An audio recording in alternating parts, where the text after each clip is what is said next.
Mutant Survival is a really amazing adventure map made by Cyclone Studios. A little while ago I was able to do a let's play on it and I had a really good time. But soon after that I learned that they updated the game. So I downloaded the update and found out that they added a bunch of really cool things to the game. So now that I've played through it again a bunch of times, I've came up with some tips, tricks, and guides for this amazing map. Today we're going to be doing some beginner tips for those who have just now found the map and those who may be returning after the 2.0 update. So let's get started. Now my first tip is a simple one.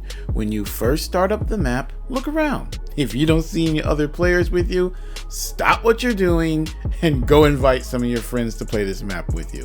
Now don't get me wrong, this map is an awesome map to play by yourself. It's fun, it's exciting, but it also can be challenging and tense. So tense that you might lose a little bit of your enjoyment because of just how hard some things are. When playing with friends, it removes just enough of that hardness to lower the tension to where you're still tense. There's still going to be tense moments, but you're able to still enjoy them because it's not as extreme.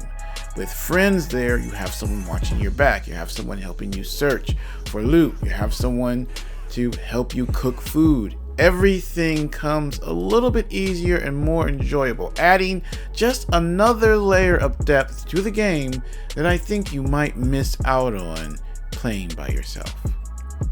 Okay, so this next tip is going to require you to go into your settings. Go to the video section of your settings and then lower down your brightness, then lower the render distance to as low as you can get it. After you do that, you will create a really eerie, thick fog that fills the whole entire map. Now this is cool. The developers added this so that you could get that nice horror feel when you play the game. But I only really recommend this to those of you who aren't creators like me. If you're planning to make a walkthrough or a let's play or something like that, like a video for this map, leave the brightness and everything alone because it kind of takes away from the imagery and you can't see everything the way you would want to in a video. But if you're planning on playing this as a horror adventure map, definitely change these settings because it adds a wonderful eerie atmosphere to the map, just adding to that whole horror survival feel that I feel makes the game a lot funner, especially when playing with friends. Okay, so this next tip is for those of you who are just now coming into this game. You have not played the first version of it, you haven't played the second version, this is your very first time coming into Mutant Survival.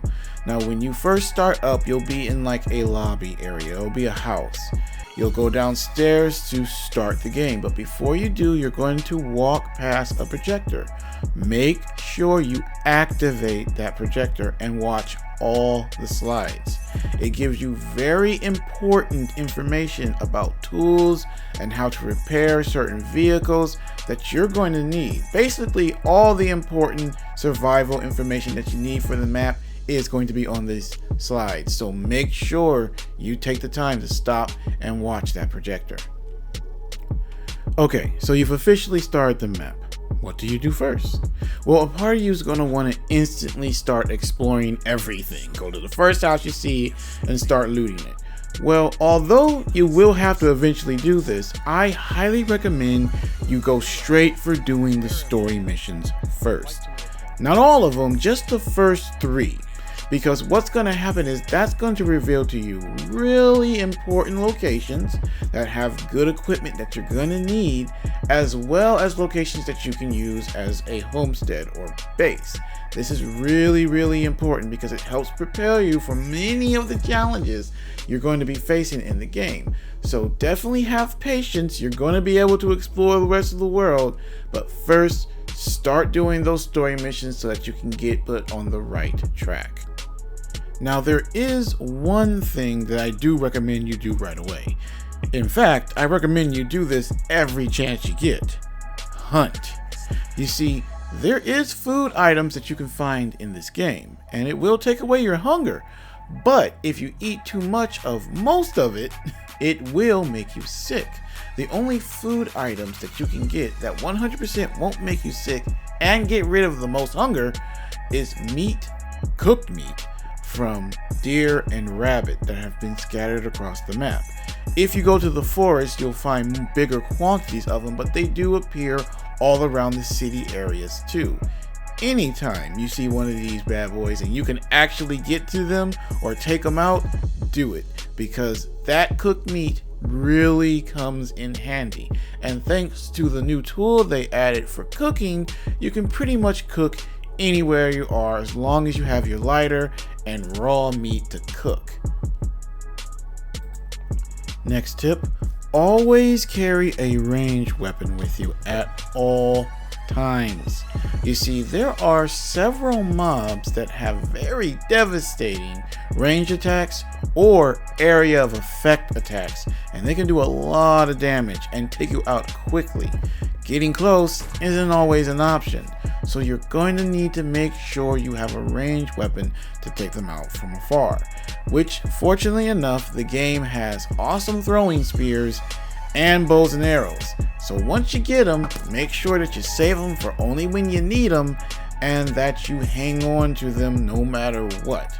You have no idea how many times I've lost really good stuff because I didn't have a ranged weapon with me and something from afar took me out.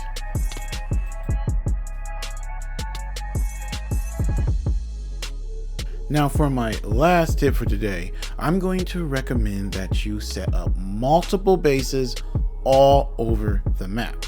Now the game basically gives you 2 bases right off the bat if you're doing the story mode. You'll get Joe's bunker and then the abandoned cabin in the woods. Now the cool thing about the cabin is that you can upgrade it to make it even more useful. But those are only 2 bases and the map is huge. Fortunately, the developers have set up multiple areas all over the map that you could, if you're paying attention, turn into a base. All you really need to do is to make sure you have some of those barricades with you, and then a bed that you can set up with possibly an extra backpack that you could leave there for storage.